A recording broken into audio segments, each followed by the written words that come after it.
Magnitude 8.7. This is a Megathrust earthquake in Kamchatka, Russia. Guys, this is crazy. The USGS has it at 8.7. So while I was editing this video, I was speaking about 8.0, but it's 8.7. So whenever you hear me say 8.0, I think it's 8.7. So just that you're aware of this. This is the largest earthquake since 2011, since the big earthquake hit Japan. And we have tsunami waves 15 feet, something like that, 3 to 4 meters expected along the Pacific Ring of Fire, basically Canada as well, Japan, Hawaii, California, where I am. I mean, I'm not in California, but I'm on the West Coast. Interesting. Maybe I should not walk the seawall with the doggies tonight. I was planning to have dinner somewhere by the water. Well, let's wait and see. I'll tell you everything that you need to know right now. Powerful earthquake, magnitude 8.0, 133 kilometers southeast of Petropavlovsk in Kamchatka. Sorry guys, I don't know how to pronounce this. I officially admit this. Tsunami watch has been issued for several areas in the Pacific, including Hawaii, Japan, Hokkaido, and Alaska. And we will speak about Japan because they had in Hokkaido a series of earthquakes. So is that connected with Kamchatka? Is there something more dangerous brewing? Kamchatka had a series of earthquakes. This is the largest so far, but we have to speak about that as well.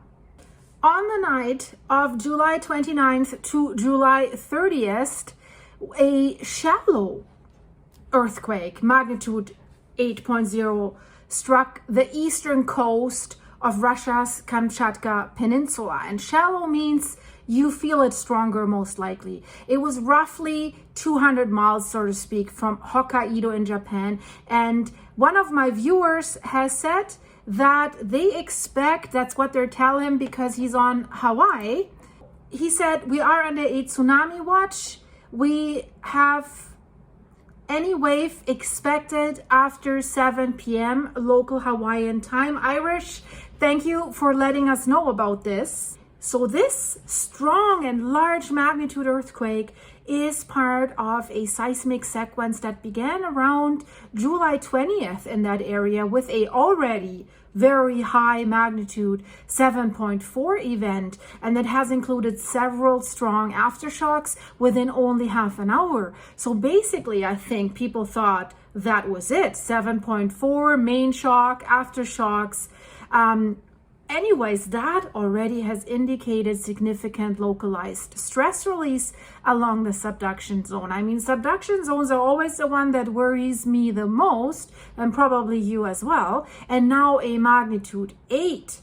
So what's the tectonic context?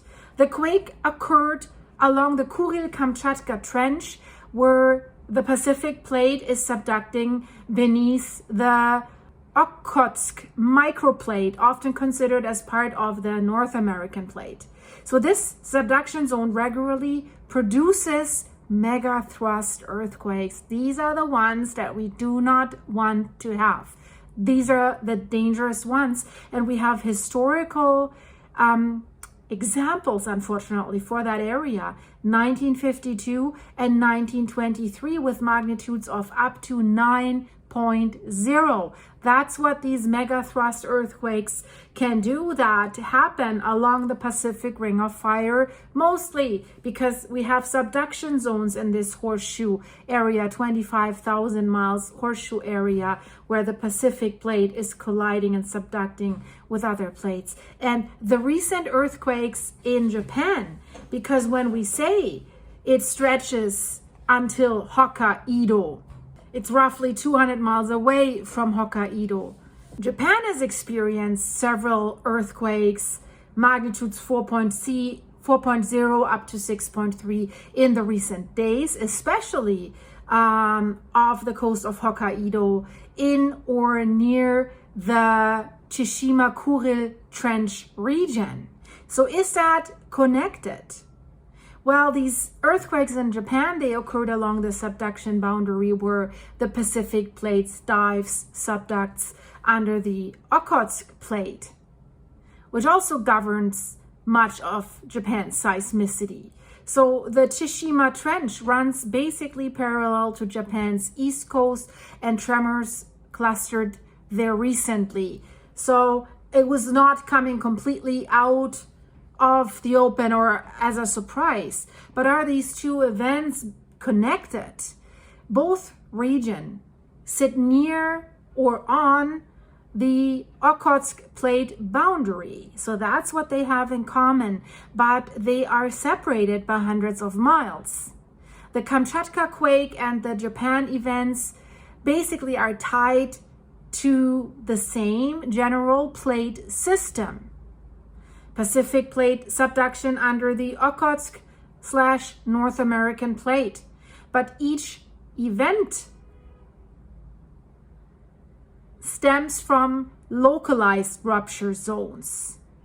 But still, could one big earthquake, the rumbling along these fault lines, transmit waves to the other one and activate it, right? Could that be the case? Activate these localized rupture zones. One is at the Kuril-Kamchatka Trench. We just had the 8.0. The other is near the Kuril Trench, adjacent to northern Japan.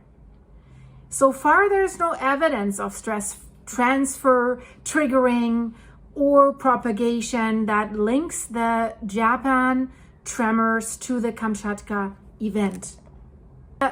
So the tsunami advisory seems to be for up to like 3 to 5 feet waves along the Pacific coast, including Japan, Hokkaido.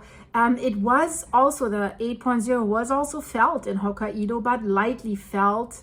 And now we have to wait and see what a potential tsunami does or how high the waves are going to be. While I'm speaking, we had another probably aftershock, 7.0 in Kamchatka. They keep coming. I mean, this is massive. I mean, 8.0 and then 7.0. These are high range earthquakes. The reports that are coming in, there is significant damage in Kamchatka, but it's not highly densely populated there. That's the good thing. And just a quick note about this Kuril-Kamchatka arc.